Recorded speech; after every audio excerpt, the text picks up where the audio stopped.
deseo que me ayude a entender muchas cosas que me han dicho.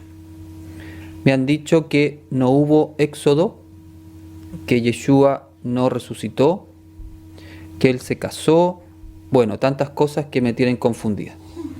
Bien, es cierto que hay de todo, da vuelta mucha información, pero me gustaría quedarme con esta idea. Si bien hemos estudiado de que las escrituras no son un libro histórico como uno lo puede entender de un libro de historia de un país, por ejemplo, sino que es un libro escrito para representar un movimiento de nuestra conciencia interior. Eso no significa que los relatos que se usan no tengan una base histórica. En el estudio de las escrituras, en la Kabbalah, se habla de los 4 niveles de estudio, desde lo físico, lo simbólico, hasta el secreto cabalístico. Entonces, lo físico es un relato literal, y que la mayoría de estos relatos están basados en hechos históricos, en el sentido de que ocurrieron. Puede que la ciencia histórica o la forma de escribirse no sea como la ciencia histórica de ahora, pero no podemos descartar que eso no haya ocurrido. O sea, en el sentido que sí hubo éxodo, sí hubo Yeshua, sí resucitó. Hay que entenderlo también como algo que ocurrió en el plano físico, pero entendiendo que el escrito no es solamente literal, y considera que lo que está en la Torá sí tiene o en las escrituras en general, sí tiene una base física en la cual se apoya para de ahí construir lo simbólico y el secreto. Vamos a avanzar a lo de hoy.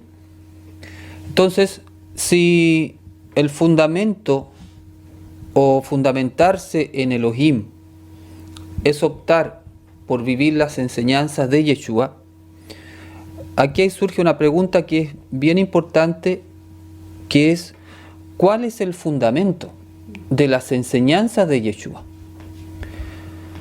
La verdad es que las enseñanzas de Yeshua registradas en los textos nazarenos son una maravilla de espiritualidad. Entonces hay mucha enseñanza, mucha información espiritual, pero el eje de la enseñanza está en lo que se llaman las 10 palabras. Entonces, primera idea importante cuando vamos a hablar del fundamento de la enseñanza de Yeshua, el eje de la enseñanza son las 10 palabras, traducidos, como he dicho, como los 10 mandamientos, pero en realidad las 10 palabras, o a veces lo van a encontrar como los 10 enunciados, son 10 porque tienen que ver con las 10 sefirot del árbol de la vida. Los 10 enunciados, las 10 palabras, son una tecnología espiritual para desarrollar las 10 energías del árbol de la vida. Yeshua, como era un cabalista, sabe eso, entonces toma estas 10 palabras como el eje de su enseñanza. Ese es el eje, ¿cierto? Significa que todo gira en torno a esas energías. Cuando hablamos de las 10 palabras, necesariamente tenemos que hablar del árbol de la vida. Yeshua buscó que la gente volviera a la esencia de la Torá, que son las 10 palabras, pero que volviera de manera pura, porque ya en tiempos de Yeshua se había agregado mucha regla que ya no dejaba ver con claridad cuál era los 10 enunciados que había entregado Moshe. Entonces Yeshua busca volver de manera pura a la esencia original de esta enseñanza. Y aquí uno puede ver la relación entre Yeshua y los esenios. Ese era uno de los objetivos principales de la comunidad esenia, como purificar toda esta información, sacarle todo lo que había sido puesto por tradición humana. Y piensa, 2 siglos antes ya de Yeshua ya ocurría eso. Y cuando ya viene Yeshua, él también, influenciado por esta escuela de pensamiento esenia, también sigue esta misma línea de volver a la esencia pura. Por eso los 10 enunciados, las 10 palabras, son su eje. Pero este eje, si uno puede decir, si este es el eje, suponte, ¿cierto? Las 10 energías, las 10 palabras. Aquí tú tienes unas flechas que están indicando que algo fluye por este árbol, ¿cierto? ¿Qué es lo que fluye por ese árbol? ¿Cuál es la savia del árbol? ¿Cierto? Es la luz, ¿cierto? Y la luz es la energía que emana del Creador, y la conciencia de la luz o la conciencia del Creador, ya la decía Yohanan, decía Elohim Ahavá. Elohim es amor. La esencia o el fundamento de las 10 palabras es lo que se conoce como el mandamiento principal. ¿Cuál es el mandamiento principal? Le preguntaron a Yeshua, Rabí, ¿cuál es el mandamiento mayor de la Torá? Él les dijo, el primero es, escucha Israel, y Jehová es nuestro Elohim, y Jehová es uno. Y amarás a Jehová tu Elohei con todo tu corazón, con toda tu alma, con toda tu mente y con todas tus fuerzas. Este es el mayor y el primer mandamiento. El segundo es semejante a este. Amarás a tu prójimo como a ti mismo. De estos 2 mandamientos penden toda la Torá y los profetas. No existe otro mandamiento mayor que estos.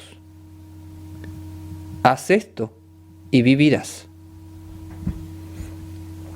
Con esto nos acercamos realmente a la piedra angular de lo que es la enseñanza de Yeshua. Eso no significa que nosotros como descartamos la otra, pero este realmente es el fundamento. Esto es lo que siempre tenemos que estar mirando cuando uno piensa en las enseñanzas de Yeshua. Y lo otro que está muy relacionado con esto es lo que se llama la regla de oro, que dice Yeshua, todo lo que quieras que te hagan los demás, hazlo también tú a ellos, porque esto es la Torá y los profetas. Es interesante porque termina de la misma forma. ¿Te fijas? Que eso significa que el mandamiento principal y la regla de oro están totalmente relacionadas. Ya decían los profetas antes, no hagas a nadie lo que no quieres que te hagan. O dicho en positivo, haz a todos lo que quieres que te hagan. O haz a los demás lo que quieres que te hagan a ti. Entonces, esa es la regla de oro, que también la cita Yeshua en la Besorá, en la Buena Nueva de Mateo, Matillahu 7:12. Si realmente queremos fundamentar la vida en el yesod del árbol de la vida, y eso significa fundamentarnos en la Kabbalah nazarena, en la enseñanza de Yeshua, aquí está el fundamento. Nos asentamos, el cimiento sólido nuestro es el mandamiento principal, la regla de oro y este eje de las 10 palabras.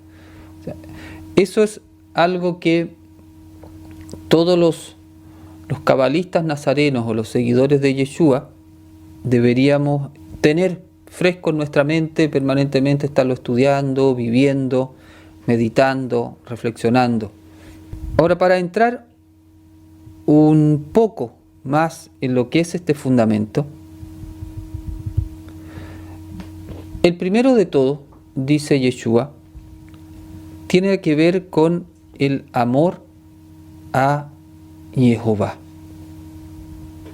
con todo el corazón, con toda el alma, con toda la mente, con todas las fuerzas. Uno podría decir que es como el amor a Jehová por sobre todas las cosas. Esta mitzvah o esta mandamiento o ordenanza es el fundamento de toda la espiritualidad. Este sí que es el fundamento de toda la espiritualidad. De hecho, también es la primera de las 10 palabras, el reconocer a Jehová como tu Elohim. Esta mitzvah, esta ordenanza, nos conecta con nuestro Creador y con la fuente de la cual nos viene toda bendición, y vuelve nuestra conciencia a su hábitat natural. Es decir, nosotros fuimos creados para tener esta relación estrecha con el Padre. Hemos visto que para qué fuimos creados, primero, y eso estableció en el corazón de Adán un amor infinito hacia el Creador. Entonces, el amor al Padre, más que un mandamiento, como uno entiende, como no es una obligación, esto es una ley natural. Hay que entender los mandamientos, mal llamados mandamientos, pero como leyes universales. Esto nos conecta con nuestro ser más esencial, que es que nuestra conciencia lo único que quiere es estar amando al Padre. Por eso se dice que es nuestro hábitat natural. Nuestra alma fue creada para recibir la luz y para amar al Padre. Por eso, cuando lo estamos amando, estamos siendo nosotros mismos en nuestro estado más esencial.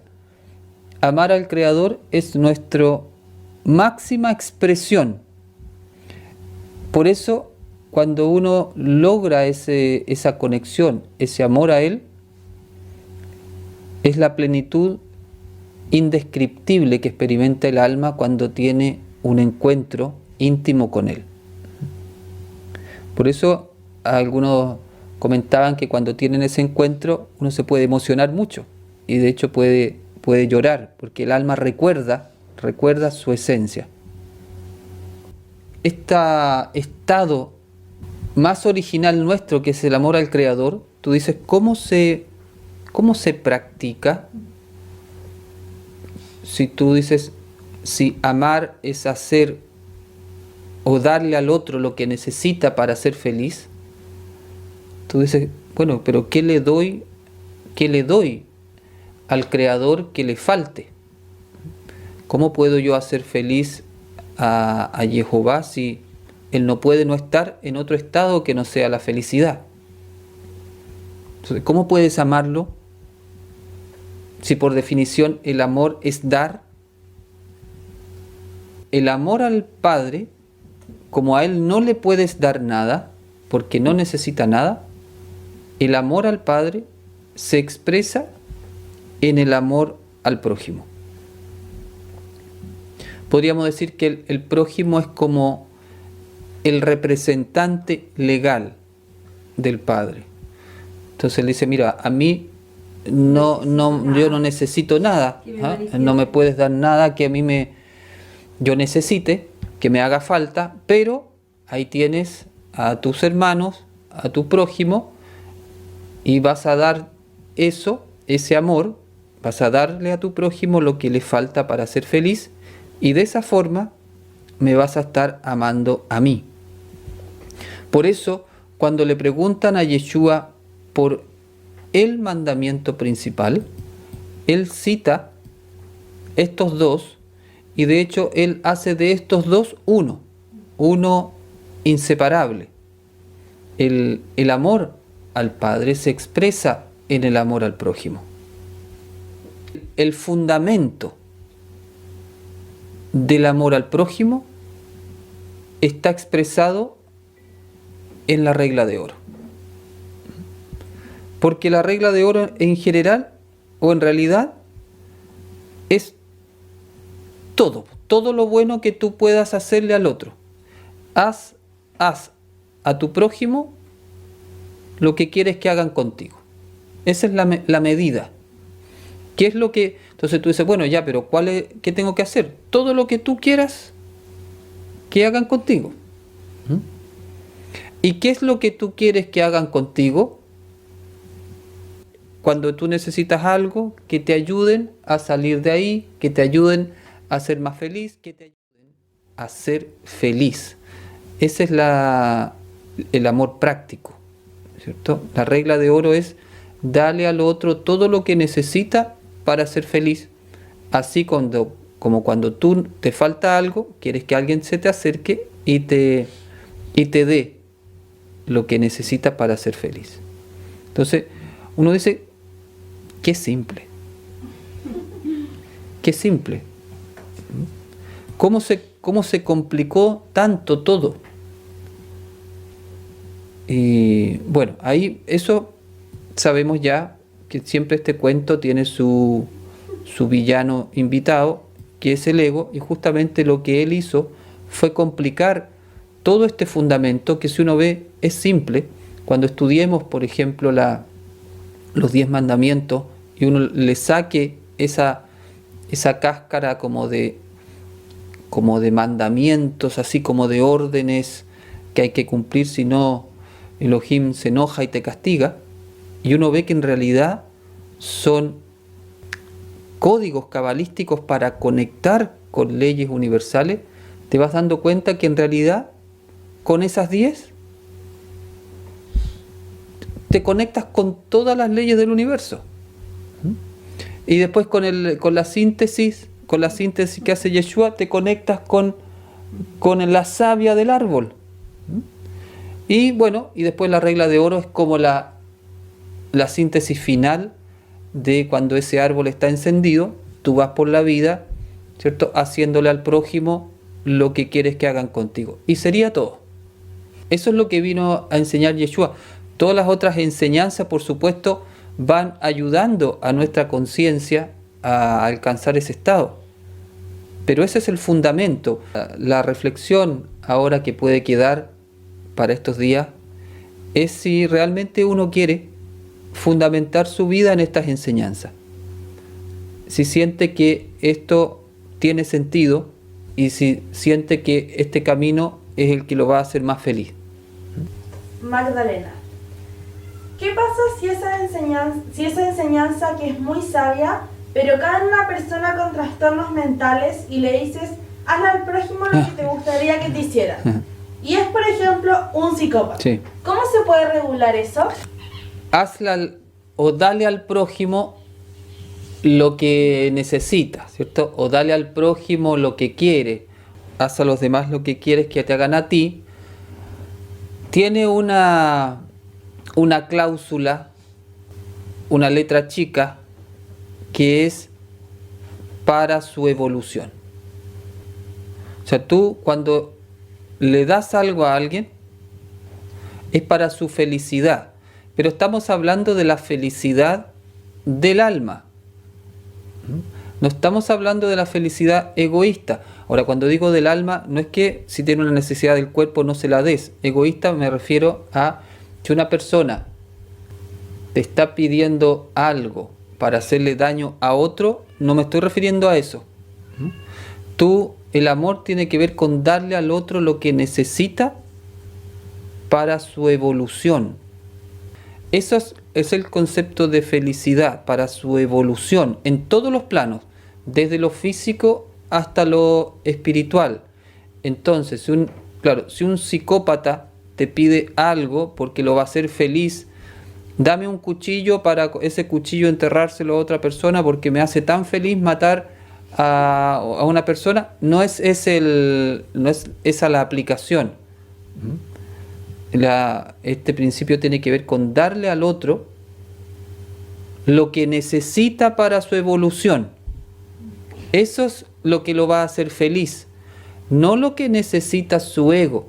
Acuérdate que cuando vimos Geburah, muchas veces tú vas a tener que decir que no a dar algo porque es el ego de la persona lo que está pidiendo eso para su destrucción.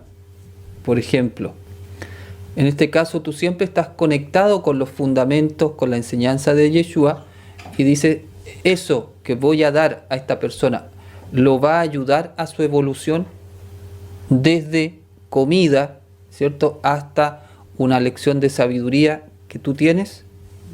Entonces ahí está la letra chica que hay que tener siempre presente. Berajá dice, ¿qué cavidad tiene el amor propio en este principio? Porque muchas veces algunas personas se aman poco, se cuidan poco, se ocupan poco de sí mismas. Una persona que se ama poco, se cuida poco, va a amar poco. Como a ti. No va a tener mucha capacidad de amor verdadero. Porque el amor, la energía que llamamos amor, tiene que ver con dar vida al otro. Dar vida al otro significa ayudarlo a su evolución. Ayudarlo a su evolución significa que ayudarlo a ser feliz. Entonces, una persona que no se hace un trabajo a sí misma para amarse primero a sí misma, a darse la persona, lo más importante que puede darse, que es alimentar su alma, reconectar su alma. Aquí estaba el primero de los mandamientos, el de amar al Padre. Si una persona no se consagra primero a amarse a sí mismo, es muy difícil que pueda amar al prójimo, porque justamente esto que estamos estudiando son leyes. Vuelvo a esa idea. Son leyes universales, no son mandamientos morales. Son leyes de cómo funcionan las leyes divinas, las leyes universales, externamente e internamente. Entonces, lo que te está diciendo esta ley cósmica es que si tú no te amas primero a ti, no vas a poder amar en verdad, en plenitud, al prójimo.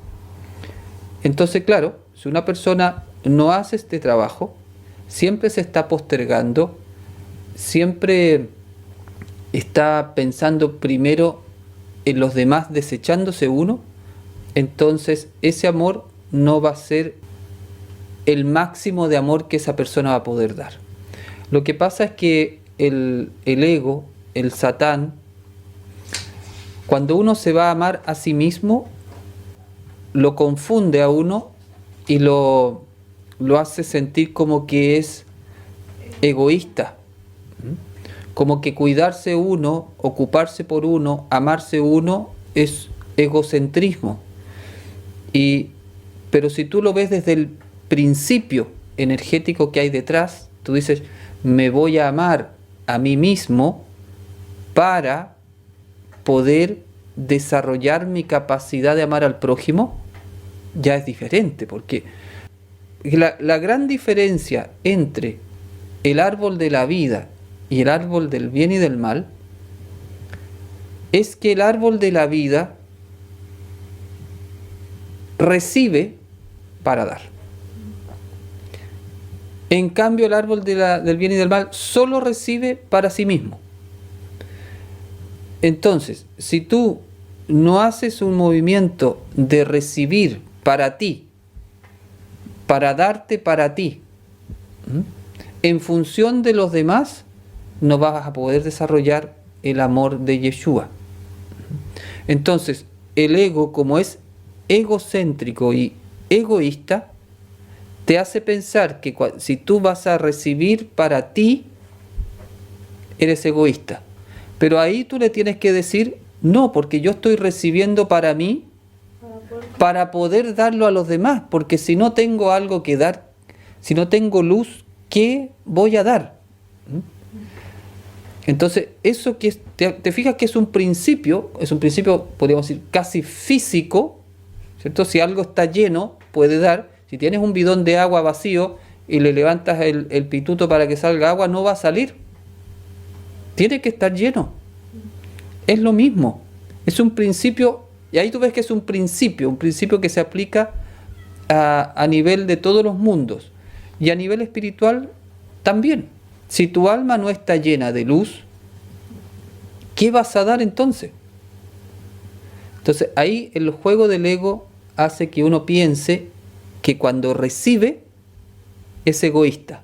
Y en realidad puede ser egoísta si está en el árbol del bien y del mal. Pero si estás en el árbol de la vida y te estás llenando para dar, no hay ningún problema. De hecho, no solamente no hay problema, sino que estás viviendo de acuerdo al principio universal. Si te enfocas en el presente, tal vez la iluminación puede llegar más rápido de lo que uno cree. La iluminación no tiene que ver con el tiempo físico. Tiene que ver con el tiempo de la conciencia. Uno puede pensar que porque tiene, no sé, tantos años y supuestamente le queda menos, o porque está enfermo, no sé, y hace el cálculo del tiempo desde la razón, desde el ego. Ese no es el tiempo de la iluminación. La iluminación es algo que ocurre en el momento. Es un salto de conciencia que ocurre en un momento cuando se dan las condiciones de la conciencia, no las condiciones del tiempo. Por eso, cuando dice, ¿cuánto me falta para iluminarme? Puede ser hoy día. Depende, la pregunta sería, ¿cuánto estoy yo haciendo para iluminarme? ¿Tengo esa pasión para iluminarme? ¿Creo que es posible? ¿Estoy viviendo para ello? Etcétera, etcétera. Entonces, ahí estás generando todas las condiciones y en algún momento se produce eso. Entonces, más que el tiempo físico, es el tiempo de la conciencia. Si uno se fundamenta en Elohim, en las enseñanzas de Yeshua, el tiempo se va a acortar enormemente. Te vas a iluminar en este mundo, en esta vida. Así que no pienses que tienes poco tiempo. Magdalena dice, no me queda clara la enseñanza, si te pegan, poner la otra mejilla, viéndolo desde el punto de vista de la Gebura. Primero tienes que ver en qué mejilla te pegan. Ahí está la clave. Si te pegan la mejilla derecha, preséntale la otra. ¿Qué es la mejilla derecha? El Gesed. Tú estás actuando desde tu Gesed. Estás siendo bondadosa. Te pegan en la mejilla derecha, en tu Gesed. O sea, como en tu bondad. Te pegan en tu bondad. Abusan de tu bondad, podríamos decir. Pegarte en tu mejilla derecha es pegarle a tu Gesed. Tú estás siendo bondadosa y la están maltratando, es decir, están abusando de tu Gesed. ¿Qué haces tú? Le pones la otra. ¿Qué es la otra? La Geburá. Le pones el límite. No tiene que ver con agarrar. No tiene que ver con que te pongan la otra para que te siguen pegando. Le pones la otra porque le pones la mejilla izquierda. Le pones a la Geburá. Si te pegan en tu Gesed, ponle la Geburá.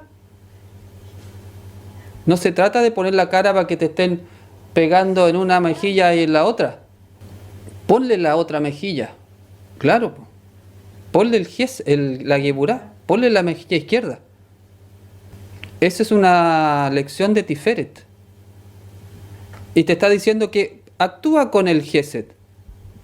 ¿Cierto? Tú vas con tu mejilla derecha. Estás actuando con bondad. Pero si te pegan en tu bondad, colócale la otra. De esa forma se va a equilibrar. Está hablando del árbol de la vida. Y si no lo lees desde la Kabbalah, se malinterpreta y piensa entonces que, bueno, tengo que poner siempre la otra mejilla, como que sigan abusando de mí y no hago nada. Eso es porque no se tiene este trasfondo del árbol de la vida cuando se lee la enseñanza de Yeshua. La conciencia de Yeshua es la luz. Y la luz tiene todo lo que el ser humano necesita. Dentro de esas cosas está la sanación. La energía de la sanación es la luz. Y la luz es la conciencia de Yeshua. Entonces, si estamos hablando de la energía como la energía de la alta vibración, de la alta dimensión, de la energía divina, la conciencia de Yeshua se identifica con esa luz. Por eso en la sanación nazarena trabajamos con la luz conectado con la conciencia de Yeshua. Unidos a la conciencia de Yeshua, canalizamos la luz a través de las manos. Lorena dice, en este sentido, con los hijos se les hace a ellos lo que necesitan, aunque a veces no les guste. Cuando uno es niño, le hace todo, y en la medida que va creciendo, va haciéndolo más solo, por su cuenta, y tú siempre estás ahí para ayudarlo. Efectivamente, en una etapa de formación, hay muchas cosas que vas a tener que darle a los hijos como leyes, por ejemplo, límites, hábitos, que no les va a gustar, porque todos, siendo niños o adultos, tenemos un ego que no nos gusta que nos coloquen límites. Entonces puede que cuando estés dándole a tus hijos algunas cosas, no les guste, pero tú sabes en tu sabiduría de madre que eso es lo que ellos necesitan para que vayan directo. Ahora, lo ideal sería que uno diera todo en todos los planos, físico, psicológico y espiritual. Entonces, que vayas dando a tus hijos todo lo que ellos necesitan para que puedan tener la vida completa en todos los aspectos de su conciencia. Entonces, dentro de esas cosas es posible que en su momento no les guste, efectivamente. Pero tú, como madre, en una etapa, tú eres la responsable. Mientras no esté la conciencia de tu hijo totalmente formada, tú eres la responsable de proporcionarle esos límites y esa orientación. Y bueno, y si son adultos también, claro, todos ya siendo adultos, entre todos tenemos que ayudarnos a darnos lo que necesitamos para ser feliz y para vivir en armonía. Tú como madre, eres siempre madre, independiente de que tus hijos sean mayor de edad. Siempre tenemos que respetar a los padres independientemente de que la edad que tengamos o si tengamos más o menos cercanías con ellos. Magdalena dice, ¿cómo ser claro en esa línea difusa entre el amor propio y el egocentrismo? Mira, tú tienes que darte todo lo que necesites para ser feliz. Todo. La primera persona que tú eres responsable de hacer feliz es a ti. O sea, antes de hacer inmensamente feliz a otro, tienes que hacerlo contigo. Entonces, ¿cómo sabes cuándo es ego y cuándo es amor de Yeshua, amor de Torah, porque cuando te estás amando a ti, lo haces para poder amar a tu prójimo. Cuando te estás amando a ti por ti, el prójimo no te interesa para nada, está para satisfacer solamente tus gustos egoístas y egocéntricos. Pero mientras tú te estés amando en función de que ese amor que te estás haciendo por ti, eso bueno que estás haciendo por ti, te va a ayudar a ser más feliz para tú poder hacer más feliz a otro, ahí ya entonces esa es la línea fina que te va a separar del ego, del egoísmo. Mientras quieras recibir la luz para darla, estás en el árbol de la vida. Tómalo así, en simple. Si el principio es, si tú quieres recibir la luz para ti, para compartirla después, estás en el árbol de la vida. Si quieres recibir para ti sin que te importe el prójimo, estás en el ego. Lilian dice, en la meditación indicas cuando vamos a la presencia del Padre que vayamos a nuestro templo donde habita la Shejina. ¿Me puedes hablar más sobre eso? Sí. La Shejina es una palabra que hace referencia al Espíritu Divino o al Ruach Elohim cuando actúa en el plano físico. O sea, es el Espíritu Divino que actúa en esta dimensión física, porque el Espíritu está en todos los planos. Pero cuando se acerca y entra a nuestra dimensión física, a nuestro mundo físico, se le llama a ese Espíritu Divino la Shejina. Entonces es una manifestación del Espíritu Divino actuante en este plano físico. El concepto luz, por lo menos cabalístico, es la conciencia divina, la conciencia del Creador, la energía que se irradia de la conciencia divina se llama luz. En la tradición cabalística nazarena, la conciencia de Yeshua también se identifica con la luz. ¿La sanación se alcanza solo cuando trabajas con luz? ¿O con otros niveles de energía también? Tú puedes trabajar con distintos niveles de energía y como la conciencia tiene distintos niveles, cada nivel del alma es una frecuencia de energía. Entonces, por ejemplo, tú puedes tener una terapia que trabaja con energía, pero que alcanza al nivel físico. Por ejemplo, la medicina alópata es una terapia que trabaja con energía química de los remedios, por ejemplo. Y hay otras que van a trabajar con la energía de otros niveles y que van a ir llegando a distintos niveles de la conciencia. La luz llega al último nivel de la conciencia. No todas las energías llegan al mismo nivel de la conciencia. Depende de qué energía ocupes. El Ruach HaKodesh es una expresión de la luz del Creador. Es una emanación de la luz del Creador. Lo que pasa es que cuando ese Espíritu Divino actúa en el plano físico, ahí se le llama Shejina.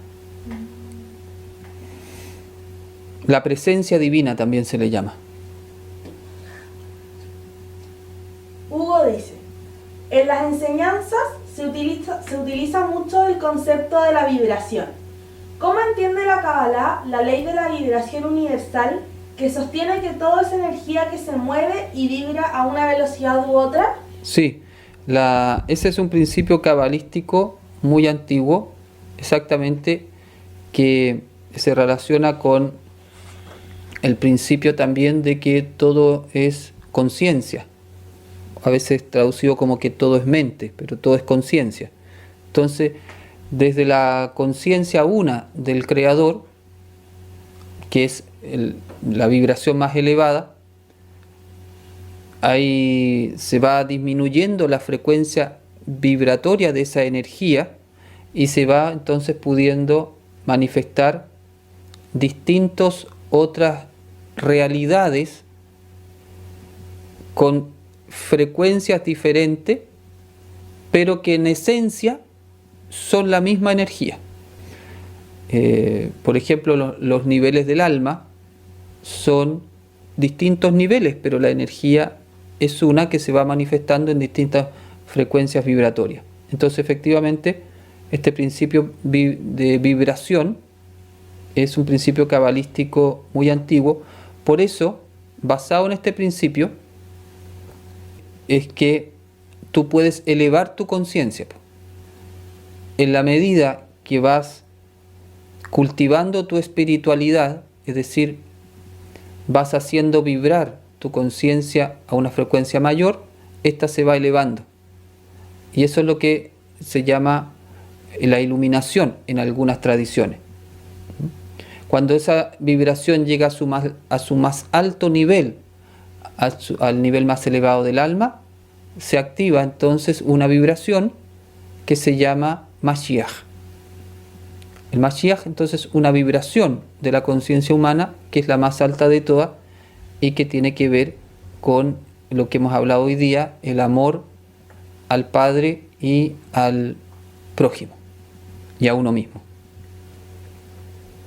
¿Es congruente saber que no tienes el mérito para ser hijo y siervo favorito de Dios y repetirte y sentir que lo eres? Tiene dos niveles de respuesta a esa pregunta, porque en esencia potencialmente lo eres, ¿cierto?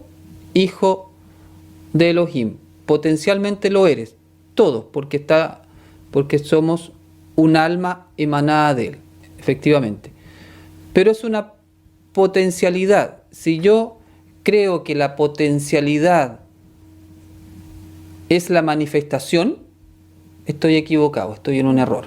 Entonces, por ejemplo, yo digo, bueno, Elohim me creó, por lo tanto yo soy hijo de Elohim, pero vivo como sea, vivo como me da la gana, porque total soy hijo de Elohim, y digo que yo soy hijo de Elohim.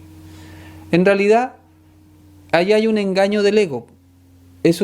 Como siempre, el ego es muy astuto porque toma una verdad pero te engaña. Cuando uno dice que es hijo de Elohim,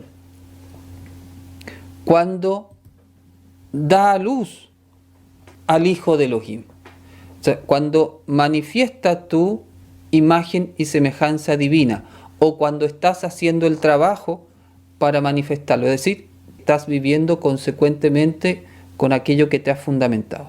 Entonces ahí tú dices, estoy en el camino del hijo de Elohim, pero no lo dices si no estás haciendo nada. Aunque potencialmente sí lo seas, sería una incongruencia. Cuando uno opta por fundamentarse en Elohim, en espíritu y verdad, recibe una fuerza como para hacerlo. Cuando tú decides fundamentarte en Elohim, decides que primero optas por el árbol de la vida. Entonces, como en el árbol tienes que tener un fundamento, tú dices, bueno, yo voy a tomar el fundamento del árbol de la vida. ¿Cuál es el fundamento? Elohim. Y si tú tomas el fundamento del árbol de la vida, que es Elohim, se abre la entrada a esta, entonces recibes la luz del árbol aquí en este plano físico. Entonces, sí la recibes. Recibes esa fuerza adicional, porque si supongamos que tú no haces esta opción por el fundamento del árbol de la vida, te fundamentas en el árbol del bien y del mal, entonces esta energía no la recibes, pues. Vas a recibir la energía del ego. Entonces, esta es la fuerza espiritual que recibes cuando te fundamentas en Elohim y en las enseñanzas de Yeshua. Es como que se abre la puerta acá y toda la fuerza del árbol que estaba concentrado en Yesod te cae a este plano físico. Y uno está totalmente en el árbol de la vida o en el árbol del bien y del mal. No se puede estar como algunos aspectos de la conciencia en el árbol de la vida y otros como en el árbol del bien y del mal. La mayoría pasamos entre el árbol de la vida y el árbol del bien y del mal, ¿cierto? La minoría está completamente en el árbol de la vida o completamente en el árbol del bien y del mal. Eso es la minoría. Aquí está el tzadik, el justo, el Mashiach en su grado máximo, y aquí está la gente ya que definitivamente opta por la maldad. La mayoría estamos entre medio, estamos oscilando entre el árbol de la vida y el árbol del bien y del mal. Y tú dices, ¿pero por qué? ¿Por qué se produce esa oscilación? Yesod. Porque no me he fundamentado al 100 en ni una. No me declaro ni hijo del ego, ni hijo de Elohim. Voy amoldando. Esto aquí me sirve, aquí me sirve. Entonces voy para los dos lados. Lo que me sirva tomo. Entonces soy de esa masa que va en la mitad, que hemos dicho que no es buen negocio porque Jehová te vomita de la boca. Por eso esta sefirá es tan importante, porque determina finalmente tu acción. La vida terminaría de oscilar si uno hace un fundamento verdadero en el yesod del árbol de la vida.